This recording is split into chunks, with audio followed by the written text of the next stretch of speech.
From around the world they've come, 4 of Championship 9 Ball's best, to get up close and very personal with the intensity of a brand new, innovative winner-take-all format.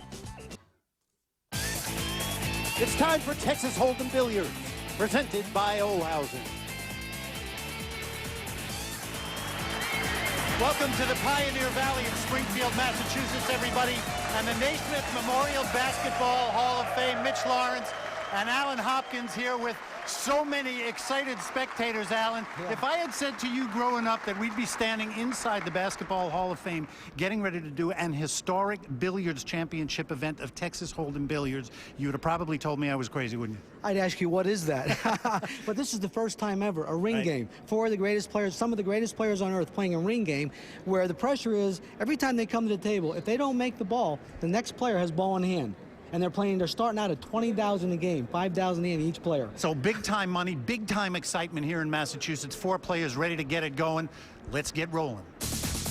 Our look at our Aramis road to the final shapes up like this. 8 great players. Semifinal number 1, Marlon Manalo, Rodney Morris, Deuel, and Saez.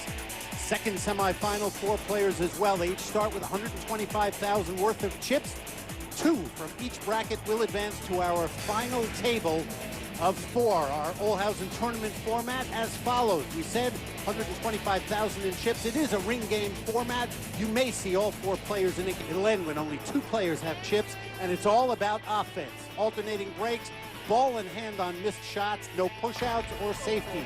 Here are our players, our Olhausen player profiles. Marlon Manalo of the Philippines, about ready to break out big time. This guy can definitely play. The Rocket, Rodney Morris, also with big-time experience. You see it there. Loves this kind of format. Deuel. Does he know about pressure? From West Jefferson, Ohio, Sudden Death 7-ball champion. U.S. Open to his credit. And Saez, you may not have seen him before, but this is somebody very, very hungry and happy to be here. Here's a look at how the players will ante up for each rack. Every 4 racks, it'll go up by $5,000 worth of chips. Rack 13, $45,000 for each player to get in. Racks after that increase by $15,000. And Alan, as Marlon Manalo of the Philippines gets ready to break in rack 1 of, as I called it before, an historic ring game, $100,000 will go to the winner at the end of the line. There you see the current pot. First rack worth $20,000 in chips. Everybody very, very excited to be here, Alan. And this is a different type of pressure, Mitch. They're playing $20,000 a game, as you just said, and it's the first time ever it started out this way. $20,000 per rack, $5,000 in each player. Anytime they miss, and there it is. Oh! There it is, a scratch on the break. And that was a bad roll. If you are Marlon Manalo, that is the last thing you want to see. First shot of semifinal action. Here it is. He actually gets a kiss off the 2-ball straight toward the corner pocket. Wow. Well, I hope that's not going to happen to him the whole match, because he'll be really unfortunate, because he's got a great break. And Rodney steps to the table with ball in hand and must get out. There's no ducking. In this format, anytime you miss a ball, your opponent comes to the table with ball in hand. And that is just huge. It will have an impact on every game. Unless you break and run out, someone will have ball in hand. The Rocket, Rodney Morris, quickly moves around the table. I'll tell you, Mitch, I'm very excited to see how they play, because there is no ducking. Everybody's going to be coming out all offense. As you see, the 7-ball right here could cause a problem. Play certain position. He wants a little bit of an angle to come back down table. He has no choice. He needs to take an angle because he wasn't straight in on the 6. We talk often. You've seen Rodney Morris before. As I said, plays very quickly, trusts his instincts and his game. Watch the shot, Mitch. Low right-hand English, bringing the cue ball back and forth. Nicely done. And this is a great guy and a fun player to watch. And Rocket, exactly where he wants to be. Marlon Manalo knows one got away. First rack worth 20 grand to the Rocket, Rodney Morris.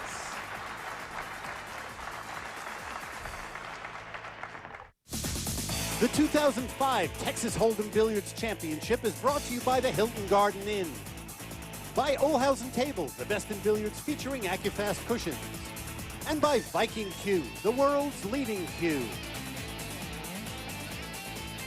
Here is the trophy that will go to the winner. It will be filled with $100,000, winner take all. After 2 racks, our leaderboard at the Basketball Hall of Fame looks like this. The Rocket, Rodney Morris, and Corey Deuel, who picked up the second rack, tied at the top, $135K worth of chips. And now from above, you see that logo. We are thrilled to be here at the Hall of Fame. Corey Deuel of West Jefferson, Ohio, rack 3, $20,000 in this pot. He's pocketed the ball on the break, but he let the cue ball get away from him, Mitch. And here's a shot. He's going to have to go around this yellow ball in the middle. There's the ball. He has to make the 1 ball. 9 balls in the way. He can go to the rail and try to kick it in, or go around the 9 ball, or just try to jump over the 9 ball. And it looks like he's going to jump over the 9 ball. Ooh, he hits the 1, but he scratches. And there goes the 9 ball almost in the corner pocket. Wow. Well, you could see Corey kind of move his hand there because, as with every missed shot, ball in hand for the player coming behind. And in this case, it will be Rob Saez. You have not seen Rob before, 32 years of age, lives in Spring Hill in Florida, originally from Bridgeport, Connecticut, about an hour and a half from the Hall of Fame. And this guy can play, Alan. Yes, he can. And as you notice, here's the layout. Has a nice shot on the 2 ball. The 7 and 9, he's going to play the cue ball up toward the side pocket right here for the 3 ball on the side next. Nice speed control. Rob plays on the Florida Tour. And was the Florida Pro Tour Player of the Year in 2005. From the Simonis pocket cam, you know, Alan, we mention often these regional tours, all of them are very, very strong. If you're the tour Player of the Year on any of them, means you got game. You can play, and as we're talking, and that looked like it jumped in and out of. You remember scratched in the opening break, and look at him. He is one happy Marlin right now. Well, the table's wide open. There's 5 balls on the table. It's probably going to be a quick rack. Here's the 7 ball and the 9. He's probably going to end up playing a combination on the 7-9 to finish the game. But anytime you have ball in hand with 5 players, and this fella started out with a bad break. Remember, he broke and scratched. So this is like his first opportunity to get some money. He looked like a kid at Christmas opening some presents. And he can play, too. He's a great player. And a fantastic background. Grew up as a snooker player in the Philippines. His father, Claudio, started teaching him how to play, put him up against the best players around when he was 11 years old. And Marlon says, I loved the pressure, loves playing pressure games, and he has found himself in the middle of a big-time pressure ring game here in Massachusetts. We'll be looking at this combination, Alan. He'll hit it easy. He won't hit it hard. Oh, baby. Marlon Manalo on the board. Rob Saez can only look on. As you look at our leaderboard, it's time for our pool tip of the day, brought to you by Super Aramis Pro Balls, the Belgian billiard balls. Game of 9 ball is execution. And here's a particular shot where I'm going to have to execute a 3-rail position shot. By making the cue ball go a different pattern with low right-hand spin, I'm going to cut the 3 ball on the side and shorten the angle up so it comes into here and does not disturb these balls for position for the 4 ball. Low right-hand spin.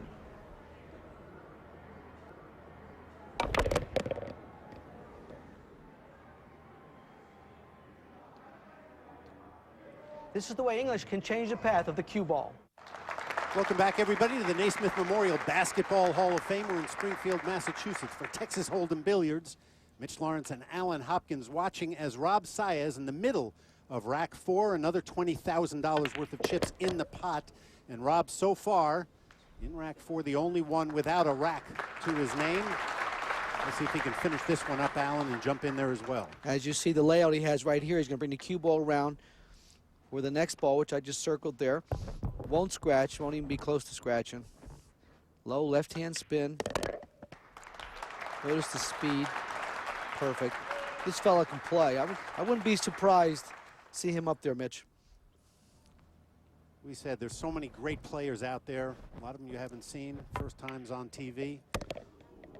Close? Well, but okay. Not anymore. Nope, gone. He's on the rail, though. Here, he won't hit this too hard. Started playing at 15, Alan. He told me he saw somebody draw a ball. His dad took him to a pool room. He couldn't do it, and he was so enthralled by the game, he started playing 12 hours a day. here he is on ESPN playing for a chance at $100,000 winner take all at Texas Hold'em Billiards. Shows how practice helps. Nicely done. Not an easy shot. Rob Saez takes care of it. Rack 4 in the books. $50,000 in that pot. And here is a look at our updated leaderboard after 4 racks, right back where we started. Each of the 4 players with $125,000 worth of chips.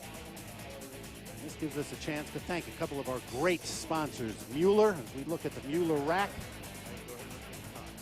Frank Del Pizio will lift it up, and the Super Aramith Pro Balls, the official ball set of Texas Hold'em Billiards. Mueller, the official rack. And again, we thank them for their sponsorship of Texas Hold'em Billiards. One of the truly unusual venues you will ever find, and a fantastic spot. Cannot say enough about the Hall of Fame and what it's been like to be here. Again, if you're just joining us, this is a ring game. You're liable to see all 4 players in action in one rack. But right now, it's the Rocket. Rodney Morris, living in Spring Hill in Florida, as is Rob Saez, by the way. 2 of our 4 players living in the same spot. What an excellent break. He made the 1 and 8 on the break, and he has straight in shot on the 2 ball, and he's happy. As you see, here's the 2 ball, and here's the cue ball, straight in the corner pocket. And there's a 3 on the bottom right of your screen. He'll bring the cue ball down the table, won't hit it too hard.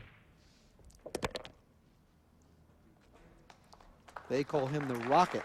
He's explosive at any time. And I have to say, Alan, he is one of my favorite players. I like watching all of them. I just relate to the way he plays in terms of his trust. He is not somebody who overly thinks about shots. He just gets up and hits it. Well, I can't blame your choice there, I'll tell you. He's a great player.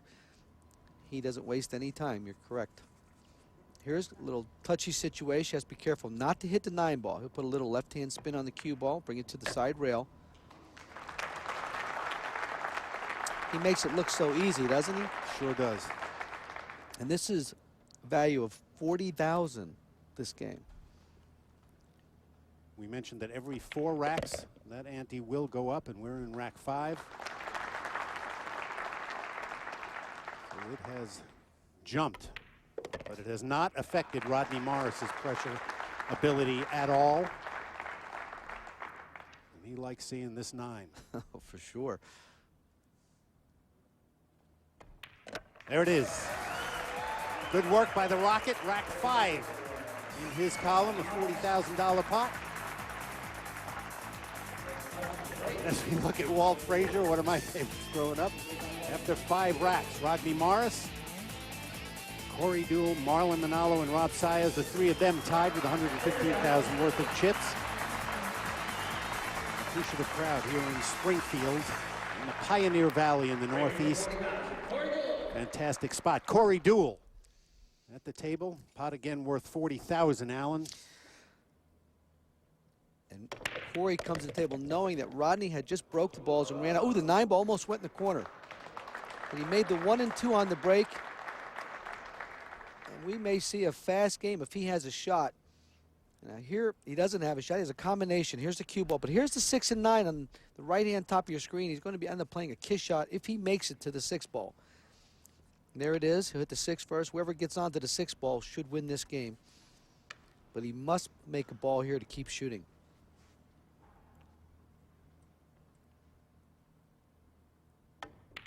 Oh, just misses it. Oh, and he let the cue ball get away from him, too. You see where the cue ball is in the corner, draws it a pocket? He wouldn't have had a shot even if he made the combination. Corey taking a seat. Nothing he could do there. I was going to say, sometimes you just got to accept it. In this format, though, you see Rob Saez with cue ball in hand. As much as you hate missing any time, Alan. I'll tell you. Texas Hold'em Billiards. Well, I wasn't crazy about that shot, Mitch. I thought he had a lot of room to come around and play the 4 on the side, but he chose to play it in the corner. Now, this is his first time on TV, if I'm not mistaken. Yep, it is. And a big day for him. He told me his father is here. Hector, it's the first time he has seen his son play competitively. It's a big day for Rob and for Hector. Great story with those two. Nice shot by Rob there. Now here you're going to see the cue ball travel back and forth. Come down to the bottom rail, and that's perfect. And he'll hit the 6 ball first here and should English the cue ball right in the corner pocket. He won't hit it real hard. And there it is. There Mitch. it is. All right. Really, really good work by Rob Saez. We wondered earlier whether his nerves would be a factor. The only one of the 4 without big-time experience, but he's showing he belongs. Rack 6 and $40,000 worth of chips in Rob Saez column here in Springfield, Massachusetts. Fantastic action at Texas Hold'em Billiards. Massachusetts, Pioneer Valley, and Springfield are home to the Basketball Hall of Fame and the Dr. Seuss National Memorial. The new Mass Mutual Center features family and sporting events. City Stage offers live theater. You will find Six Flags New England, as well as downtown Northampton with entertainment and nearby recreational opportunities. The Eric Carle Museum, the Yankee Candle flagship store. Attractions, distractions, your choice. We'd also like to thank Mike Massey Billiards for our closed captioning today. Mike Massey Billiards, the worldwide leader in billiards. Here, our updated leaderboard after 6 racks. Rodney Morris and Rob Saez tied at the top. Corey and Marlon in 3rd place, tied with $105,000 worth of chips. Mitch Lawrence and Alan Hopkins bring you the action. Rob Saez, Spring Hill in Florida, strolling to the table as we begin rack 7. The current pot, $40,000. Each player anteing in $10,000 worth of chips. And this is how important it was. Corey's last break, he did not get out. Now, Rob comes to the table after he won last rack and gets a chance now to pick up 2 pots because he won the last one. He made a ball on the break. You see him with a little head shake there. Well, here it is, 3 ball right in the corner pocket. Cue ball goes down table, and actually the 4 ball gets right in front of the cue ball. So he got kind of a bad break. He's going to have to kick to the side rail and try to make the 1. Either way, but he is definitely trying to make this ball. Not just hit it. Must make the ball to keep shooting. And, oh, he tried to kick it into by the rail. Failed to do so, so tough break for Rob. And you know, it's pretty obvious now as we go along in Texas Hold'em Billiards. The first time ever this format has been played. Ball in hand after missed shots, no safeties. No push-outs. It is all about the offense, and it's clear that key shots will be the break and the shot after the break. Well, here's where all the players come into play now, because if Manalo does not get out, now the 3rd player has a chance to win this rack. So all 4 of them are in this game, so they're all hoping to get a chance at the table.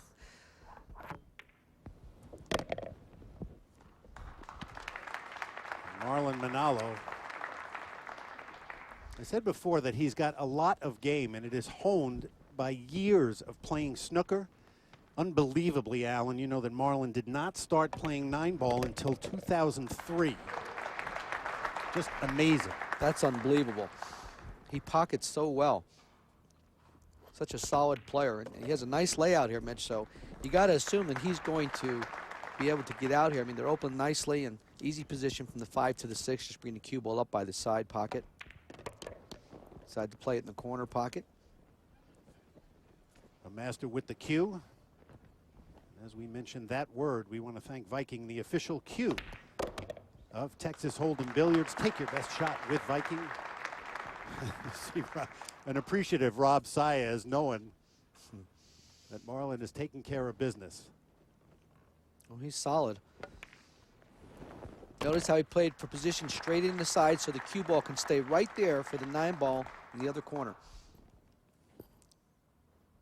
With a $40,000 pot on the table, Marlon Manalo would pick up $30,000 to add to his chip count total.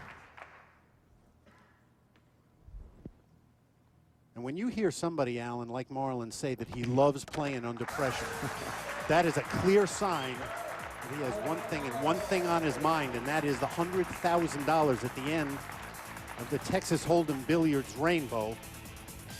There is our leaderboard. Rodney Morris, Rob Saez, and now Marlon Manalo at the top. Corey Deuel with the short stack here in Massachusetts. And I love this view from up above. If you haven't been to the Basketball Hall of Fame in Springfield, it is an absolutely fantastic spot. 80,000 square feet of interactive exhibits about basketball, memorabilia, history. Nothing like it in all the world. And now Marlon Manalo with the break. What a fabulous break. Woo! He made 3 balls, the 1 ball, the 2 ball, and the 7 ball. And has a shot on the 3 ball, it looks like. He seems happy, I think. There, the balls are flying. The 2 ball goes in the corner. There goes the 7. Here comes the 1. They all went in the same pocket. What's the odds on that, Mitch? All of them in the same pocket, and the upper corner pocket, too. Now, we talked about this shot after the break, Alan. And here's the 3 ball. He's going to play it in the corner pocket probably and try to bring the cue ball over here for the 4 ball. And I think he'll play this in the side. And this is not an easy shot. Now, he could play it in the side pocket, but then he wouldn't be able to get position on the 4 ball. So he's probably going to cut it up the rail.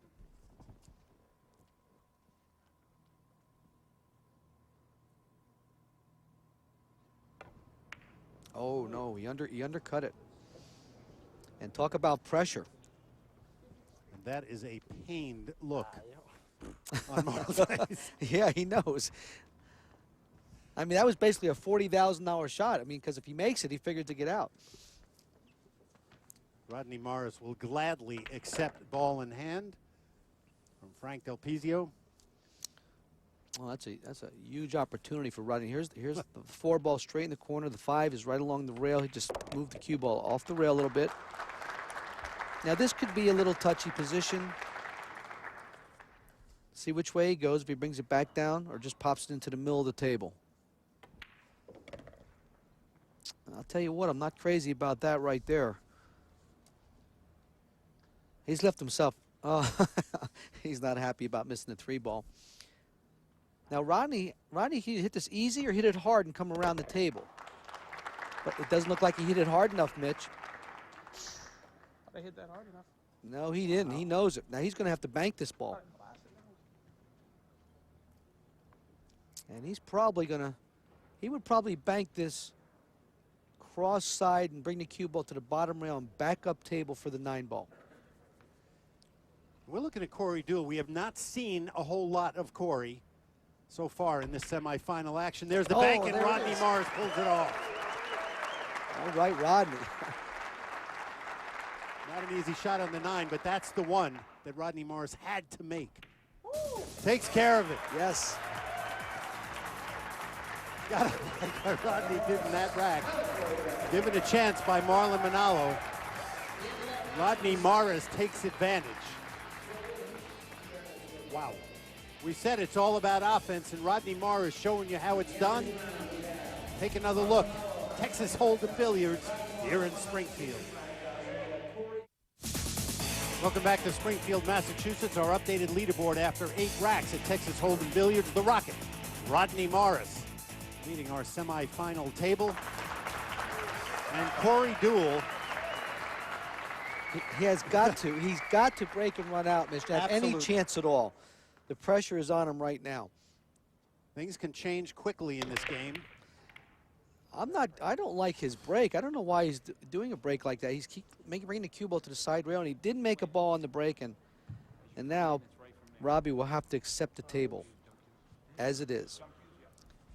Only time you do not get ball in hand is when you don't make a ball on the break, is after the break, and there's no push. So now he'll be forced to probably either jump over this ball and try to make the 1 in the corner, or kick 2 rails. I think he's just going to jump over this ball and try to make the 1. And that's exactly what he's going to try and do. Make sure the cue ball stays on the table here. Okay, good hit. Try. Does he make the 5? No. Okay, well. You just got to hope at that point. Yeah, I'm kind of like hoping for him to get a chance, get a chance, because I would think out of these 4 players, he would have to be the underdog or, not one of the favorites. But here's the fellow that is a favorite right now. I'll tell you, he's had a lot of nice opportunities at the table, Well, Alan, you know, I said in the opening it's going to take a combination of skill, of luck, various things, and that is what indeed is playing out. You're exactly right, Mitch. Kind of like poker, huh? Mm-hmm. You just need to get lucky a little bit. That's exactly right. Now here's a ball he's going to be playing position for. He'll play the 2-ball, meaning the cue ball, up by the side pocket. A little bit of right-hand spin on the cue ball. That's absolutely perfect. I'm impressed with his game. I really like the way he plays. Very solid. Even if you are a big fan of cue sports, chances are you haven't seen that much of Marlon Manalo, although he's starting to appear regularly on all of our broadcasts. He is just a tremendous player and a great guy. Really fun to be around. Very grateful to have a chance to play with the best players in the world. Comes from a very, very humble family in the Philippines. Watch out. Okay, hit that easy. The reason he hit that so softly, so he wouldn't get behind the 9-ball. You'll see him basically try to bring the cue ball up toward the center of the table. Come out not too hard. Perfect speed control.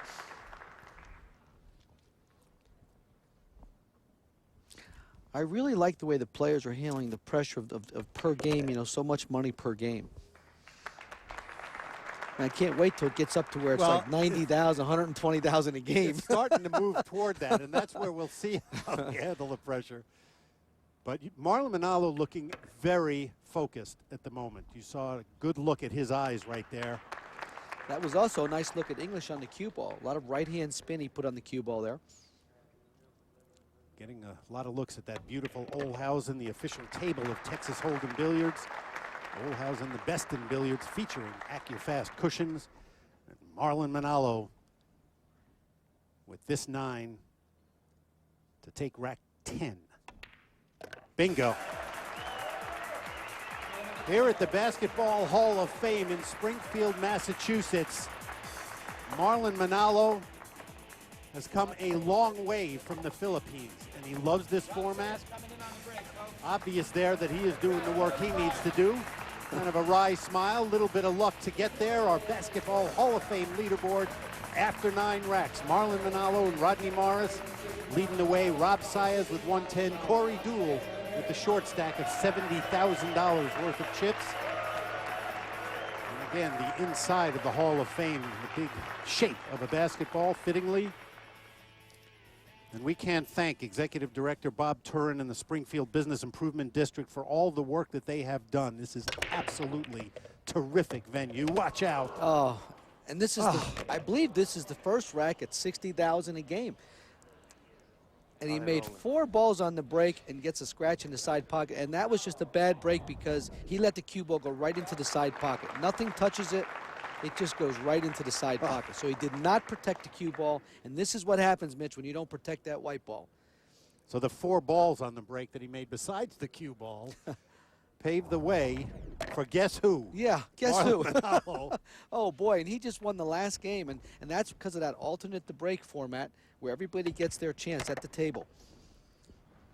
Can't say it enough. If you do not take advantage of your opportunity to break, you pay for it big time in Texas Hold'em Billiards. And that's where the pressure's at, Mitch. You know, the winner break is not any pressure.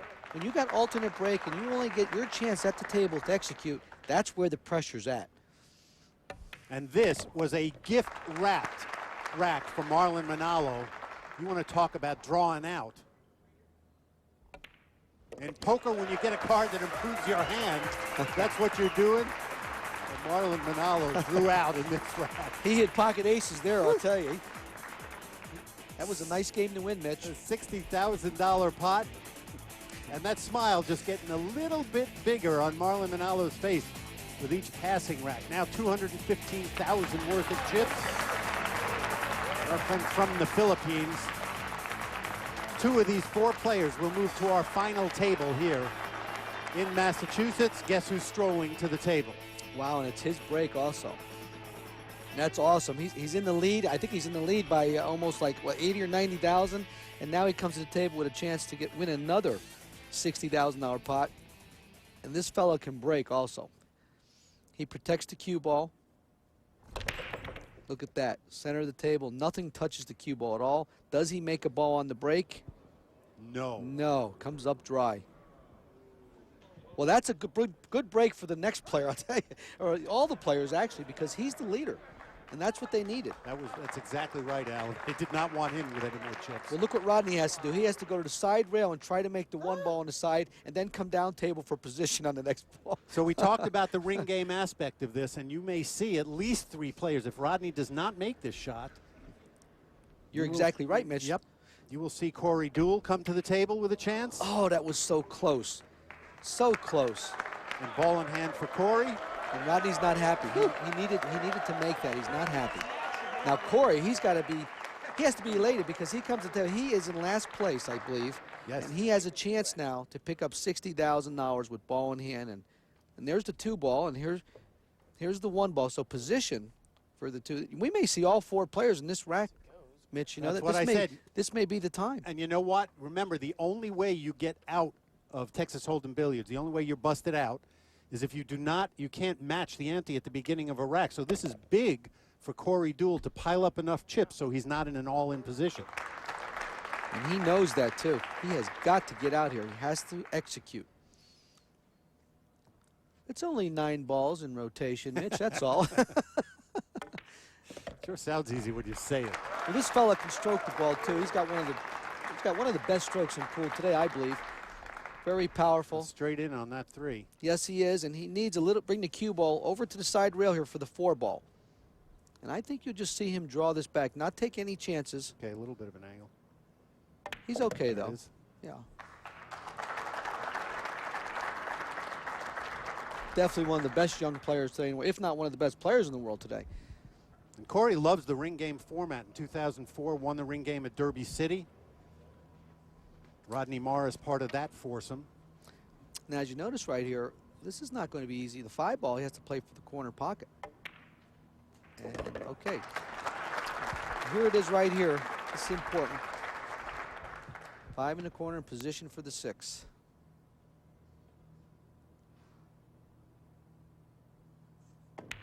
Tell you, Mitch, you can feel the pressure up here as we're commenting. I can feel the pressure in my seat here. Does he get there? He got a little bit tough on the 6. Wow, he's got an extreme cut on it. And that cue ball is going to be traveling, Alan. Yeah, he can make the 6, but he's got to let the cue ball go. You're exactly right, Mitch. And it's hard to protect the cue ball here. You'll probably see him draw the cue ball to make sure he doesn't scratch cross corner. Okay, he makes the 6. Oh, what a bad scratch. Oh, what a bad break for Corey. And you said he tried to protect from scratching cross corner and instead went to the side. There he goes. He protects the cue ball and gets a bad break and goes in the side pocket. Boy, that's not easy to do. I'll tell you, the angle he came into there, that is not easy to scratch in the side. And I don't even think he thought of the side pocket, tell you the truth.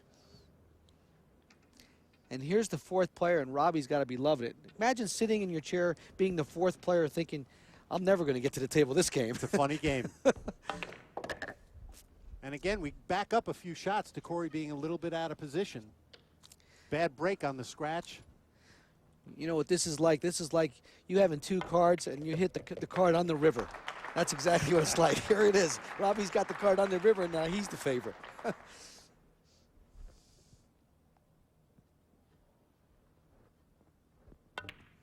And Robbie Saez will take rack 11. There you see his dad, Hector, loving it. The first time he's seen his son play here in Massachusetts. A look at our Basketball Hall of Fame leaderboard. After 11 racks, chip values, Marlon Manalo in the lead. Robbie Saez picked up a nice rack. Rack number 11, and Rodney Morris comes to the table. $15,000 ante for each player, $60,000 in the pot. There it is. What a beautiful break. The 1 ball went in the corner pocket, and the 2 in the cue ball are close together. Well, this is perfect for Rodney. Here's the only problem he may have is a combination, but I don't think that'll be a problem. There's the 2 ball. So, oh, that's a beautiful break. I mean, you can't ask for better than this. So Rodney has to be happy with this, and a good chance to pick up $60,000, and I think he would move into 2nd place there, wouldn't he, Right. Mitch? Yeah. He's already in 2nd place, but it would certainly solidify that. Oh, no, Rob Saez was yeah, in I second think place. Sorry, Rob, this would move him ahead of Rob. yeah. That's true. We And talk about how fast it can change, Alan. Yeah. That's why I get a little confused, because each pot value worth so much, and players jumping back and forth. The only one really, really in danger right now is Corey Deuel. Yes. And he got perfect on this. And this is a combination. 4-ball into the 7. He's got to hit into the rail a little bit, and the 4 is going to come off the rail here because the combination is not dead. This is missable. And there it is. Oh, that's perfect. He didn't waste any time. I'm telling you. You kind of think he's going to take a second and look it over, and all of a sudden the shot's away. I tell you, you know what helps with this is the cloth is so nice. The Simonis cloth is like perfect. A little bit of English you put on a cue ball, it takes, and that's what makes the Simonis the best cloth in the world. That's why the pros love to play on it. While you mentioned Simonis, we'll add a couple other names to our official sponsor list that we want to thank. Silver Cup Chalk, as you see Rodney chalking up the Mueller Rack, Ozone Billiards, all of them helping to bring you Texas Hold'em Billiards today from Massachusetts. Oh, Rodney's dabbing it now. Boy, he really is.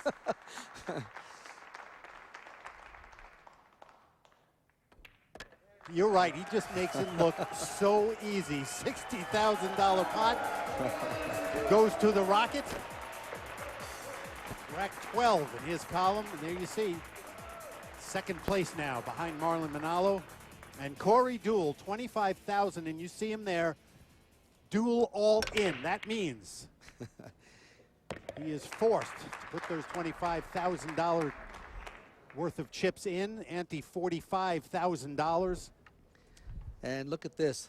The 1 ball's here, and he cannot hit the 1 to make it in the corner pocket. Looks like he's going to have to try to bank it or jump over this ball, but he is in a jam right here. He has got to make the 1 to keep shooting, or some ball. Sometimes in a spot like this, you just got to hit it hard, you know, and just hope you get a little fortunate or a little lucky. And he's going to be kicking at this probably 2 rails. Yep, 3 rails. He's trying to kick at this 3 rails. Oh, he just misses it. But wait a minute, here it comes back. Oh, he hits it. Unfortunately, though, he has to make it.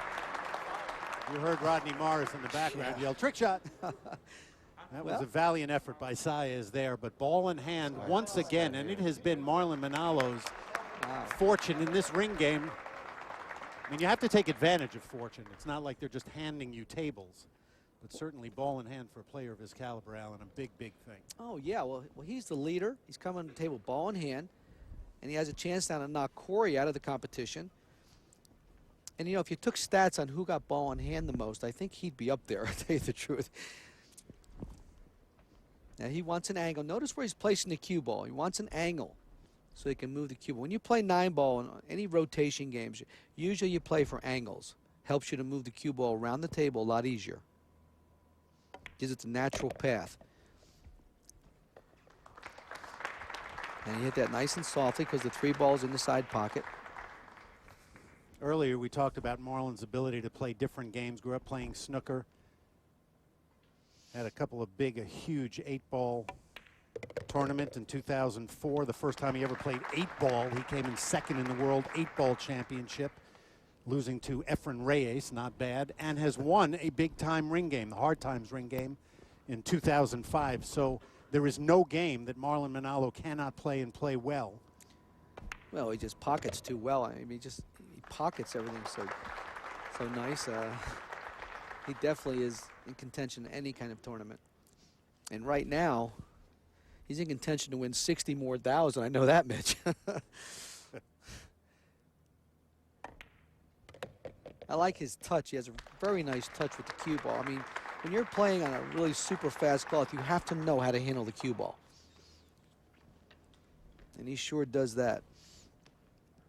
You know, we've seen so many great Filipino players over the years. Obviously, names that come to mind, Efren Reyes, Francisco Bustamante. There's just a whole list of them. And Manalo is adding his name now to players from the Philippines who have traveled the world and very capable of winning any match they play in, period.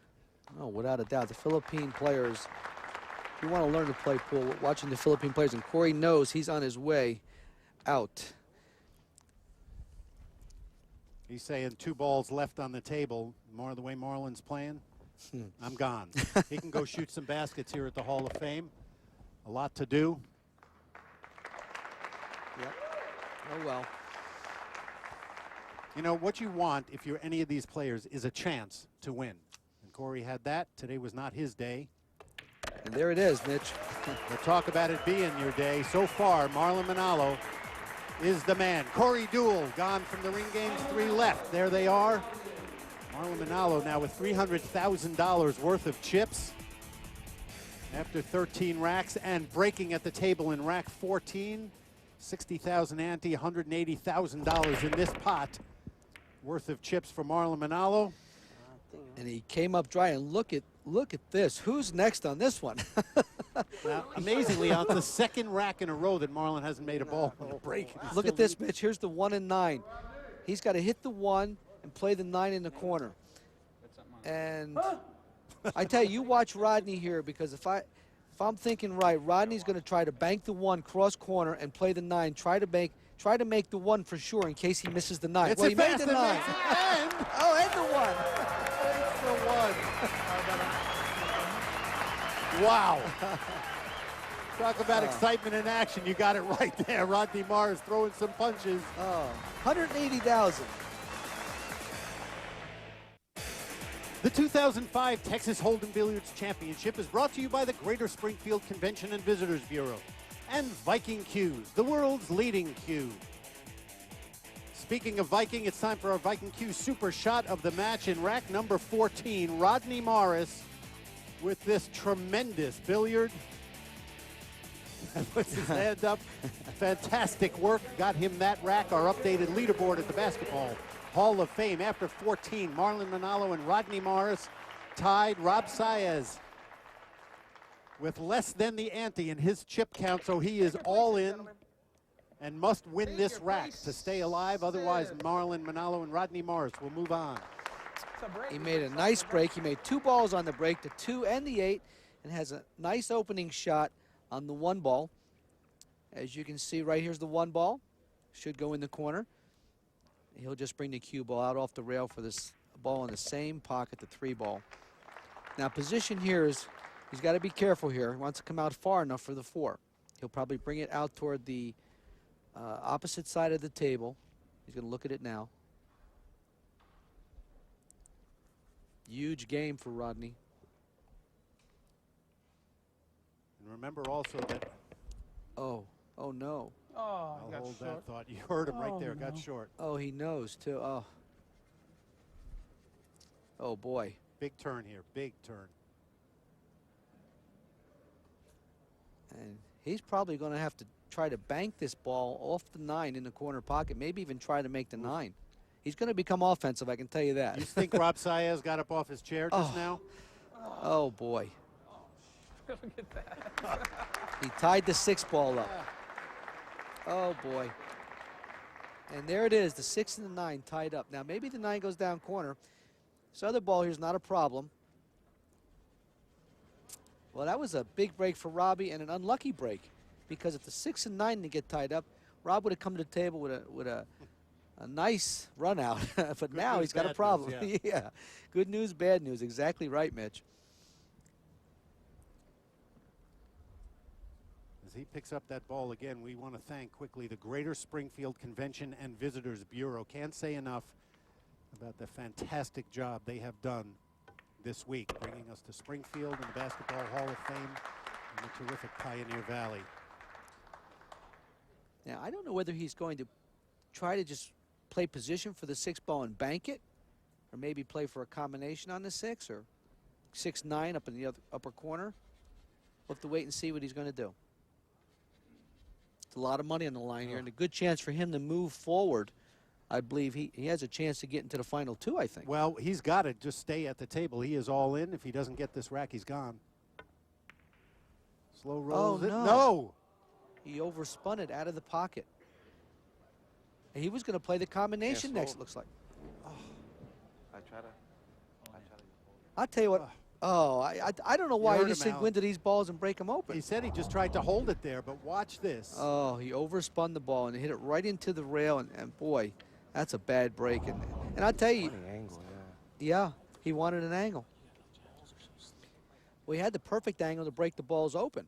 I don't know why he just didn't try to break open the 9 and 6 and make sure that he had a shot after the 5. But now Manalo has ball in hand. He shoots it left-handed. And now he's straight in on the 6 ball going cross corner, which is perfect. He'll bank the 6 ball cross corner, this path here, and he'll draw the cue ball back to the side rail, Mitch. And as Manalo tries to close out this final rack, if he can do it, Alan, we want to remember also that it's important the chip count that you finish this semifinal with, not just advancing to the finals, but should Marlon Manalo and Rodney Morris move on, they will carry their chip counts with them into the final table. And this fellow will be a huge favorite because he's going to have most of the chips. This was an enormous, enormous rack for Marlon Manalo to get. And he has done what he needed to do after Rob Saez let him in. You give this man one little opening, and he will definitely take advantage. Marlon Manalo and Rodney Morris move to the final table here at the inaugural Texas Hold'em Billiards. Wow, Corey Deuel and Rob Saez will play another day, but not here in Springfield, Massachusetts. Our leaderboard after 15 racks, Marlon and Rodney, they will carry those chip counts with them. As we said, our updated Aramith Road to the final. There's our first 2 at the final table. 2 from semifinal number 2 will join them and carry their chip counts over. One of those 4 players will walk away with $100,000 at the end of it all. We're glad you've been with us. For Alan Hopkins, I'm Mitch Lawrence at the Basketball Hall of Fame. This has been a presentation, as always, of ESPN, the worldwide leader in... There are some familiar 9-ball faces in town, but it'll be a brand new game they'll be playing. A game that's all about offense and pressure and winding up with the most chips. Chips, you say? You heard right. Get ready for some 9-ball Hold'em.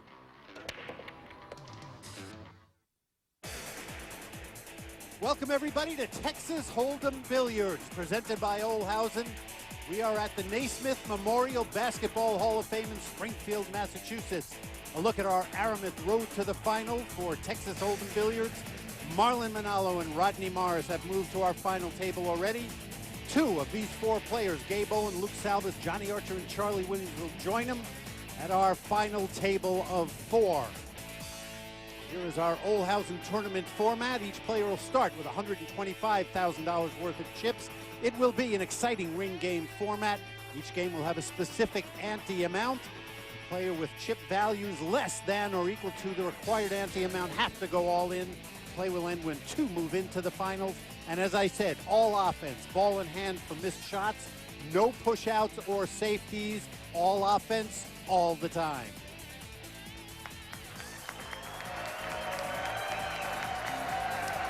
Welcome everybody inside the Naismith Memorial Basketball Hall of Fame in Springfield, Massachusetts.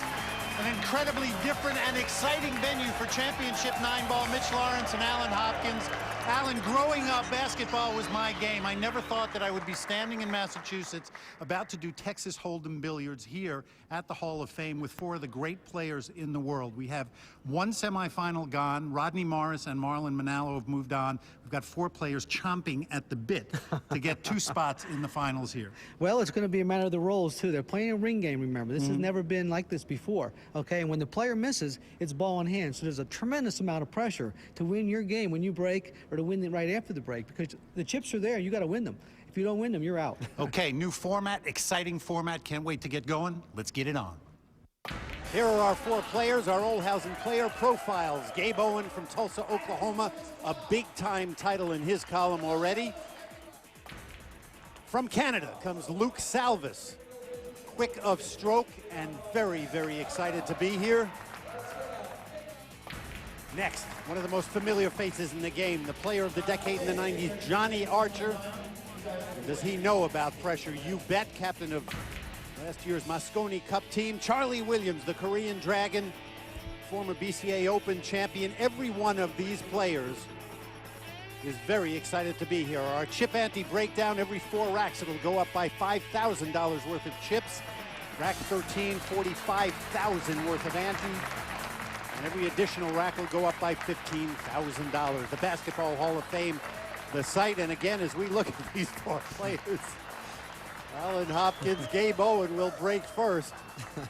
This is nothing but fun. A lot of money on the line, 100 grand down the end of the road at the end of the finals. Let's see what Gabe Owen can do with a $20,000 pot on the table. This is also their first time, Mitch, playing in this type of format where each game is worth a tremendous amount of money like this. And he made the 1 ball on the break, and he has a nice long straight-in shot on the 2 ball, which is right here. And there's the cue ball. Won't have to do much with the cue ball at all, basically, because the 3 ball's in the center of the table. Looking to see how they handle the pressure here, Mitch. This $20,000 per game. And it will move up too. And once it moves up, once that ante goes up in racks, you will definitely start to see some nervous times. It can change quickly. Chip counts. Brand new format. Very, very exciting. And the break kind of relates to the flop and hold'em. After you break the balls, it tells you what you're going to have to face. There's a nice cut on the 3 ball. Bring the cue ball all the way back down table. You want to get off to a good start. Put some chips in your column. Start putting pressure on the other players. This ring game format, very interesting. You're not liable, but likely to see all 4 players in 1 rack, depending on the roll of the balls, especially with ball in hand. It's going to just be an interesting semifinal matchup. 2 players trying to move into the final table. And you never know who's going to win the rack because all 4 players, any one of the 4 can win the rack. All depends who's at the table, and if they miss or if they get out, the next person gets out. Of course, it's going to be ball in hand if you miss the ball, but balls do tie up. But not in this rack here, Mitch. Not for Gabe Owen. There will definitely be some luck involved along the way where players are in the rotation of the ring game. When balls lay out on the table, you'll see a lot of different aspects to Texas Hold'em billiards. Gabe Owen, 2004, his big-time breakout year, winning the U.S. Open that year. He has a nice angle on the 7. Basically wants to bring the cue ball right back over, almost where he's at, or even a little closer to the 8 ball. And you'll see him come back out and try to get straight in, and we have a leader. Right off the bat. And this is exactly what you want to do, Alan, is when you have the break, take advantage. It will be a key part of this particular ring game, and Gabe Owen has done that. He good sure break, has, Mitch. Good break and good work.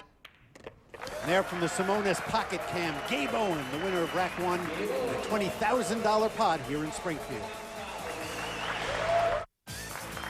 Welcome back to the Pioneer Valley, Springfield, Massachusetts, to be exact. One of the most famous shots in the history of basketball, the sky hook. And we're seeing some terrific shot making here. Texas Hold'em billiards, Mitch Lawrence, and 2-time U.S. Open champion Alan Hopkins, Johnny Archer at the table. Ante still $10,000 a man, $40,000 worth of chips in this pot. I really like Johnny's break there. He made the 1 ball. He protected the cue ball, even though he got it down to the bottom rail. And I think Johnny's happy about that anyway. Shot it is. And he's going to go to the rail first and try to make the 2 ball in the corner and bring the cue ball round table for the 3 ball. Now, he may hit this hard or he may hit it easy. And there's the balls he has to be concerned about, the 5 and the 7. See if we can hear what Johnny's saying here. Timeout. Okay. Well, that was pretty clear. Yeah, that was clear. Get a shot. He's definitely got to make something happen here. Well, his concern, Mitch, is not making the 2. His concern is position on the 3.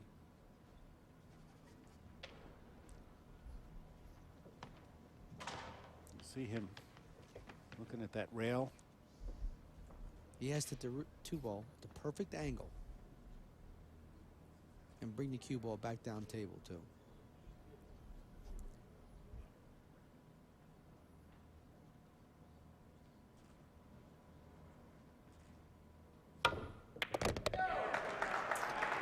sweet. That was sweet. Now, he got a little lucky here, but that's still a sweet. That was a good way of playing. He shortened it up by hitting it hard. And you'll see, here's the cue ball, and here's the 3. He's probably going to play the combination, the 3 into the 5, and kiss the 3 ball off the 5 and make 7 ball in the corner pocket. I don't think he'll hit this too hard. Medium speed, basically, to keep the 3 ball down here. There it is. Doesn't want the 3 ball to move far. And that was perfect. Well, with 2 great shots back to back, Johnny has a chance to pick up a pot. This is a big rack for Johnny, and this is what you have to do in this format. You absolutely have to try somehow to find a way to get through a rack, especially on your break. You're never sure that it's going to come back around in a ring game format on somebody else's break, but you can work here. Well, I'll tell you, pick the right fellow to do that. This guy will make a rack go. He'll find a way to get the rack, I'll tell you. He comes up with some nice had a shots. Good 2005, not by Johnny's standards. Won the Glass City Open, beating Earl Strickland. Second at the BCA Open 9-ball. Won the Florida Open, and maybe the biggest thing to him would be captaining the victorious Mosconi Cup team in Las Vegas. A thrill for Johnny, I know. 3 balls left on the table. And as he works these final balls, we want to thank Bob Turin and his staff. Bob, the executive director of the Springfield Business Improvement District. And they have been absolutely fantastic all week as we have come to the Basketball Hall of Fame in the Springfield area, which has so much to offer anybody who comes anywhere near this great city. Johnny Archer trying to put away rack number 6, and does. And that is a big time rack for the Scorpion. $40,000 pot. The Basketball Hall of Fame leaderboard after 6 racks. Charlie Williams in the lead. Gabo and Johnny Archer short stack to Luke Salvis, a good friend of any big time billiard event. Greg Hovey, the president of Olhausen Billiards, always glad to see him. Cheering these 4 on. 2 of them trying to move to the final table of Texas Hold'em Billiards. And the Korean Dragon at the table. I'll tell you, I wasn't crazy with his break there. He let the cue ball get away from him. He made the 1 ball on the break, but it does not look like he has a shot on the 2. Now here's the 2 ball and here's the cue ball. It kind of looks like the 7's in the way. So you're going to see a jump shot maybe, or a masse. Jump cue. Okay, he said jump cue. So we're going to see a jump shot. Jumping over the 7, making sure he hits the 2 ball first.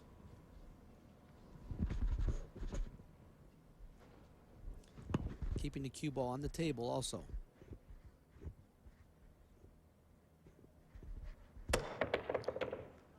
Okay. Oh, he almost got lucky. He almost got lucky and made the 6 ball down table. Charlie says that's pretty much all I could do. Yeah, and unfortunately he did not. So that'll be ball in hand for Gabe. And the balls are opened nicely. The big guy from Tulsa, Oklahoma, born in Wichita, Kansas, now living in Tulsa. Cowboy land, if there ever was a cowboy land. I asked Gabe about that aspect of living in Oklahoma and growing up in the West. He said he does not own 1 pair of cowboy boots. Well, actually, I think his dad's a cue maker, to tell you the truth. Made the cue he's playing with? Yeah, I think he's a great cue maker. And he comes to the Expo every year. 4 in the corner pocket. He'll bring the cue ball toward the center, playing position for the 5. You know, so many of these players, their families so helpful and supportive of what these guys do. It's always good to see when that happens. You really, you know, it's an individual sport, Alan. You know this well, but it is definitely a team effort in certain cases. When you play this ring game, don't worry, the other fellows are hoping that you get out, especially if you're the low chip leader. They want you to win the game. Oh, boy, he banked that one in. Now, there's a situation where the speed at which he hits it helps the ball to fall down. Never a doubt. Never a doubt. Now here he's going to pocket the 6 in the corner, bring the cue ball around 2 rails, I would think, for the 7 ball. Unless he decides to come all the way down table for the side pocket. And That's exactly what he's decided to do. Had a lot of room there. Good work. Very, very talented player is Gabe Owen. An appreciative crowd here at the Basketball Hall of Fame. You know, a very different kind of venue for Championship 9 ball, and we could not be more thrilled to be here in Springfield. Fantastic fans in the area. They are appreciative of all the work. It always takes a whole group of people doing a lot of late hours. Well, this fellow's playing solid, Mitch. Sure is.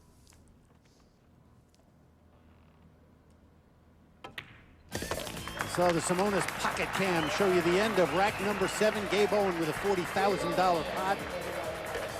Everybody trying to survive this semifinal. Gabe Owen jumps out in front here in Massachusetts. Welcome back to Springfield, Massachusetts, the Basketball Hall of Fame. Here's our leaderboard after 11 racks. Gabe Owen won rack 11 on his own break. And he is the pioneer for the moment here in Pioneer Valley. Luke Salvis at the table, breaking in rack 12. What a wonderful break. Look at this. Beautiful. The one ball's hanging by the corner. He pocketed a ball on the break. Made the 8 ball on the break. There's the 1 ball on the cue ball. Make the 1. Try to come out to the center tail for the 2 ball. Well, he shot that so quick, I couldn't tell you what he was going to do. Oh, Luke. And then that. Oh, $60,000 in chips. Thrown away just like that, and ball in hand, and it looks like, I mean, that's just his style. He gets up and shoots. That is big, though.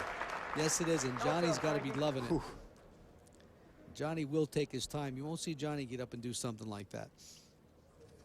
Well, this is the nature of the ring game, too. Yes, it is. A lot of skill, some luck involved. Different styles. Yep. You get to see it all. I love the fact that 4 players are involved possibly in every rack. Just interesting. And as you said, Alan, the difference in style is a big part of it. Well, Johnny has a nice layout here.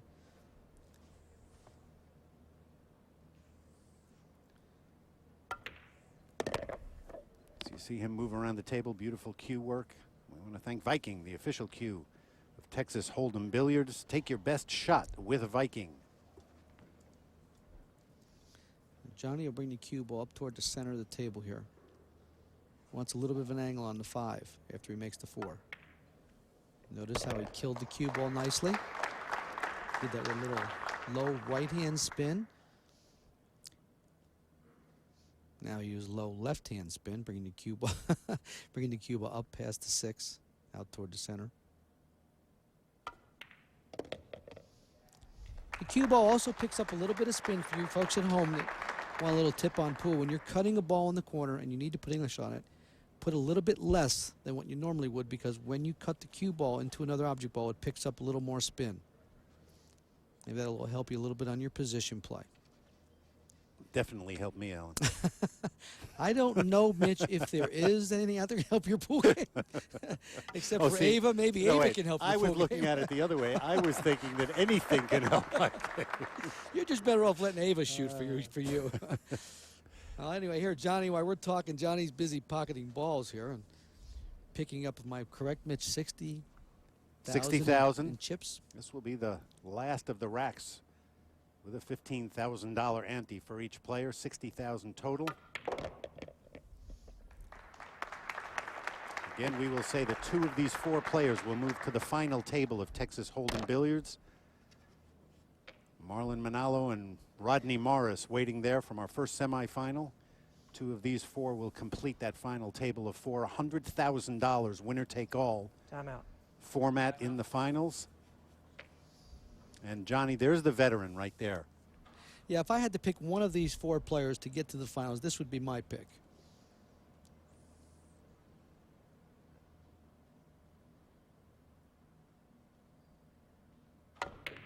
Dead center.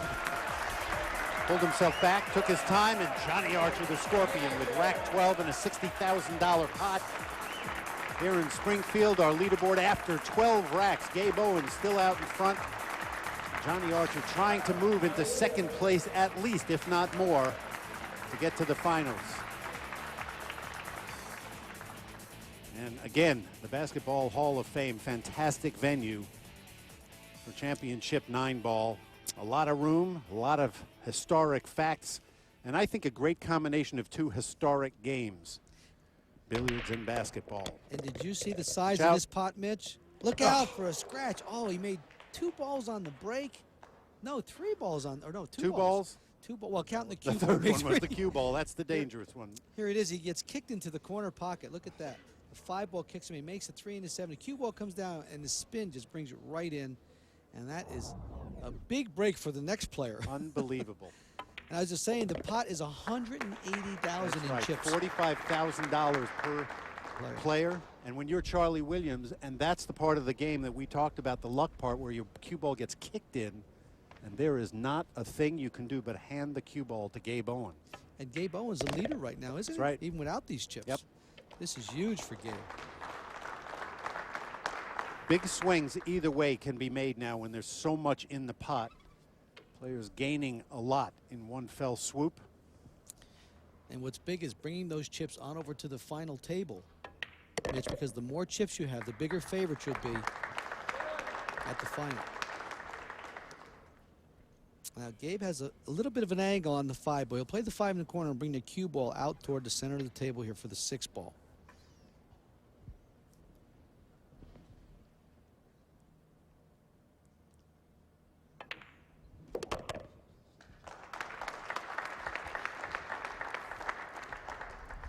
And if Gabe could happen to get out here, Mitch, I think the pot will increase 135,000. His personal pot. His personal 135,000. He anteed 45. He'll pick up 135,000 more. The other 3 players, so that will jump him way out in front. He will be feeling very, very good about moving to the final table.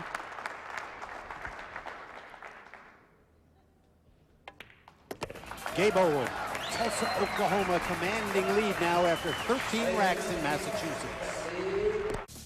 In addition to the title and $100,000, our champion will get this beautiful cue being held by Barry Hart, the vice president of Viking, and an updated leaderboard here at the Basketball Hall of Fame. Johnny Archer and Charlie Williams, the key players in this rack, 60,000 and 20,000 in chips. And looking on, very interested, Marlon Manalo of the Philippines and Rodney Morris of Florida. They are in the finals at the final table. Gabe Owen at the table to break in rack 14. And there's the current pot is 200,000 because Charlie only had 20. Johnny has 60 left, and that's it. Those 2 players could be eliminated in this game, and it is a huge game, and Gabe has failed to make a ball. What's big about this game, Mitch, is that if Charlie wins the game, Johnny Archer stays in. But if Luke, and Luke's at the table now, if Luke or Gabe win the game, then Johnny's out and Charlie. Now here he's going to try to kick at the ball and hopefully get lucky and make something. And he missed the ball completely. And wow, this is going really great for Charlie and Johnny Archer, because now they come to the table. This might be the first time we see all 4 players at the table. Well, they get a chance. And Alan, if you're Charlie Williams and you know that you are all in and you have got to win this game to stay alive, but you know the other 3 players have to be away from the table for you to do it, your odds not that great for that. But look at where Johnny is, and Charlie Williams may get a chance to get back and stay in the game. Well, the odds are in his favor. He doesn't even really have a great opportunity here. He's got to make that ball probably first, play the 1 ball into it, unless he tries to make the 1 go past it. Timeout. And he's going to take a timeout, which is smart. Now, if Johnny wins this game, he's still in and Charlie's eliminated. But what the good thing for Johnny is that Charlie follows him, because if Charlie wins the game, Johnny's still in. Right. Okay? So now we're going to see he's going to try maybe go into the rail first and make the 3 ball. And position on the 1 ball here is very important. Oh, and look what happened. He got the double kiss. How in the world is that possible? Boy, that is a tough break there. You got a double kiss. Where'd he go? And if you're Charlie Williams, I'm telling you, you just moved forward in your seat Oh, a big bunch. the odds? But I don't have to do this every week. The odds on being the 4th player. Now, there's a couple things he could do here. He could come over here and try to make it.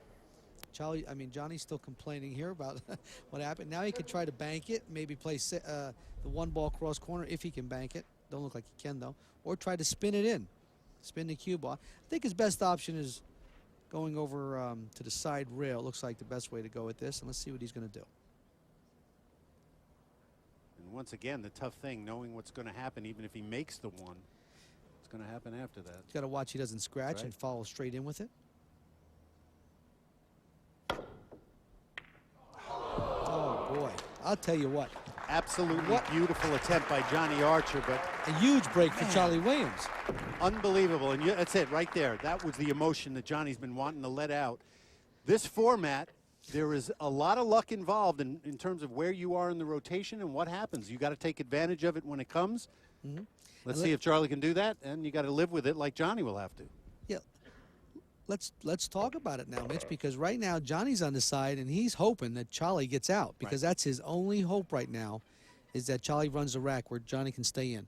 Now, if Charlie wins this rack, he only wins $80,000, and the players get their money back. And the reason for that is because that's the most he can win, $20,000 a man, because that's all he had to put ante up. On the other hand, Johnny could have won the whole pot. He could have won the whole $200,000, and so can the other players. So we know Johnny's pulling on the side for Charlie Williams to run out. And how quickly, now that the pots are worth this much, how quickly things can change based on who wins or doesn't win a particular rack. Oh, that's exactly right, Mitch. You know, it could have been all over this rack, that those two players, Luke Salvis and Gabe Owen, could have went to the finals if one of them would have got out this rack. As we said, everybody had a chance in this particular rack. This is exciting, I tell you what. what. You talk about pressure. We knew it would add up quickly and build to the conclusion. Marlon Manalo and Rodney Morris, you saw them. They're watching to see who'll be joining them at the final table of Texas Hold'em Billiards. How would you figure Johnny to get to the table with ball in hand and not get out? Charlie Williams has got to be so happy. I mean, here he's got a shot with the bridge where he's going to draw the cue ball back with low English. I would think he's going to try to do that anyway. I wouldn't think he's going to follow this. Well, maybe he's going to follow. Looks like he's... Let's see what he does. You know, I kind of like that choice. You know why, Mitch? He cinched the 5, didn't take any chance. He's going to play the 6 ball on the side. He makes the 6 on the side. He should get out. Very smart shot by Charlie Williams. And that says a lot. With this kind of pressure, trying to stay alive, to be able to be cool and calm under that pressure is what Championship 9 ball is all about. Charlie familiar with it and doing what he needs to do. And as he gets ready for his next shot, we want to quickly thank some of our other terrific official sponsors: Simona's Billiard Cloth, Silver Cup Chalk, the Mueller Rack, and Ozone Billiards. Kill the cue ball here, Mitch. See the slide stroke on that? Beautifully done. Well, I'll tell you, Charlie has handled the pressure very nice. I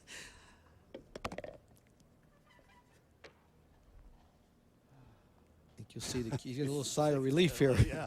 I think he knows right now that he's going to win this pot.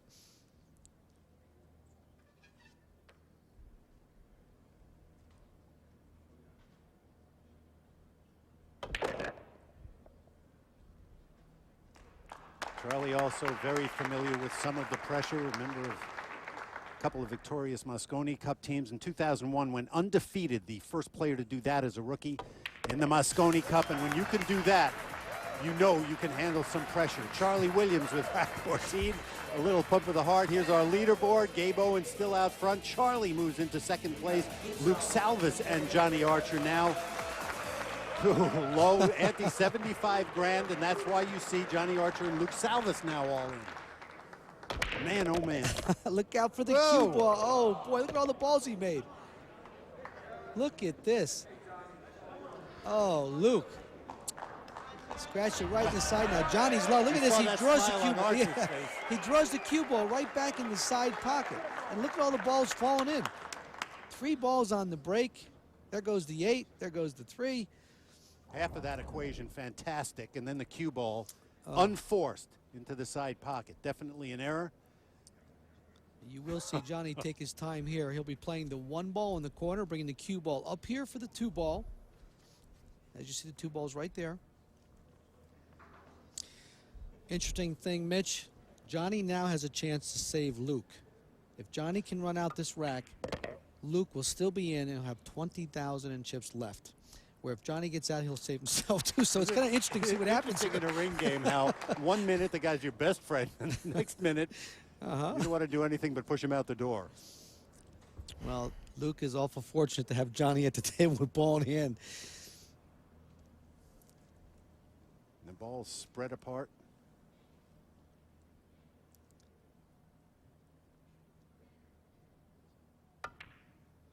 Nice shot there by Johnny. We mentioned about players being all in. We've talked about it a lot. And speaking of all in, we definitely want to thank the Greater Springfield Convention and Visitors Bureau, because they were all in for sure in terms of getting us here to Springfield, and great job of hospitality, taking care of everything, and we thank them. If you haven't been to this part of the country, a lot to do. Right now the action's focused at the Hall of Fame. So again, if Johnny can get these 3 balls, Alan, everybody's still in it. Oh boy, this is exciting, I'll tell you.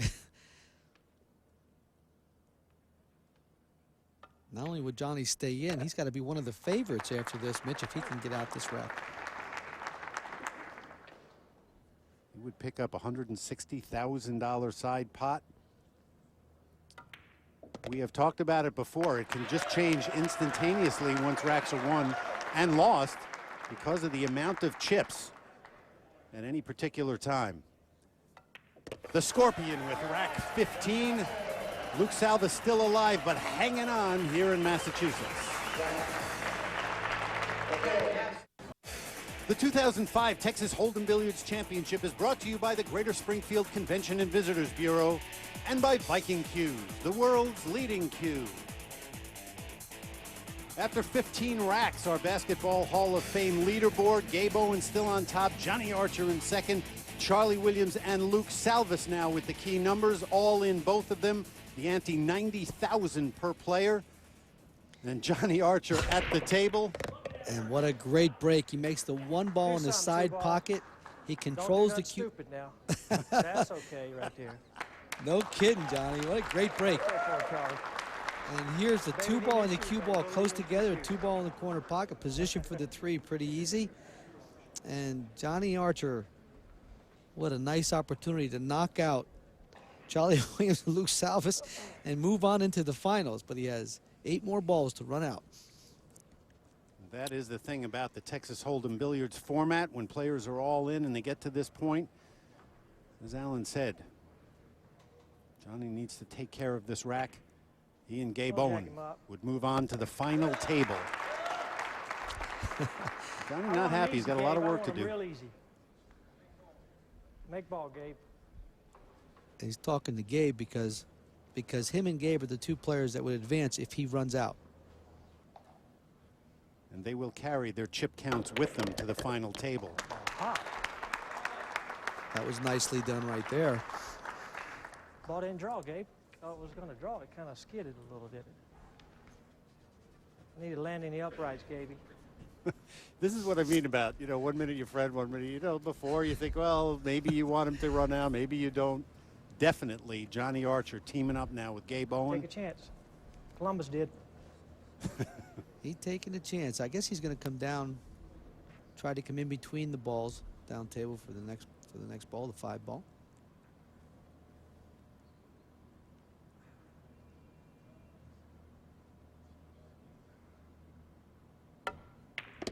Nice stroke. Bounce. Come on. Oh boy, that's a sweet kiss right there. It's a nice friendly kiss from the 6 ball. You know what's interesting, Alan? I just realized this is the first time we have seen and heard Johnny Archer talk to somebody else through the playing of the rack, and I think it's good for him. All that makes him a little less, uptight, just kind of relaxes Really you. got to take another chance here. There's the kiss off the 6. Very I nice. don't like this one, Gabe. Only money in it. Just a lot of money. Very Only vocal. money there, Gabe of mines. Hell, listen to Johnny talk. I don't even want to talk. Don't listen to him. All right, here goes nothing, Gabe.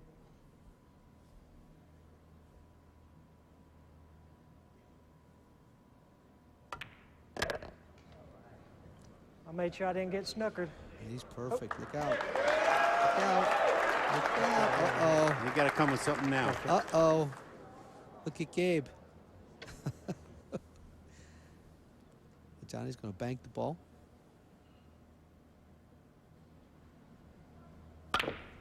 He makes it. Oh. Come on, baby. Come on. Let's go, baby. Yeah. Yeah. That was a two-part shot right there. Obviously, the bank important, very close to scratching in the side. But I'm thinking that body English really helped a lot. You shot up in the air, Gabe. Well, I'll tell you what, we got to take a look at this again. He makes the 6-ball cross corner, and that was the shot he had to worry about right there. Excellent by Johnny Archer. And Luke Salvis and Charlie Williams having a slump a little bit in their seats. Wouldn't you be too, miss? Absolutely. Chance for $100,000 is all. That is what the champion of Texas Hold'em Billiards will take home at the end of the finals.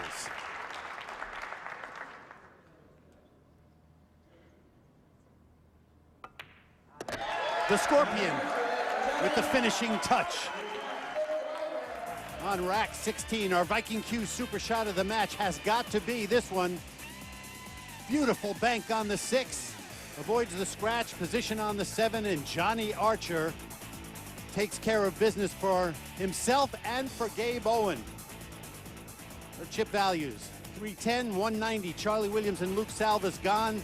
And our Aramith road to the final. Our 4 players at the final table set.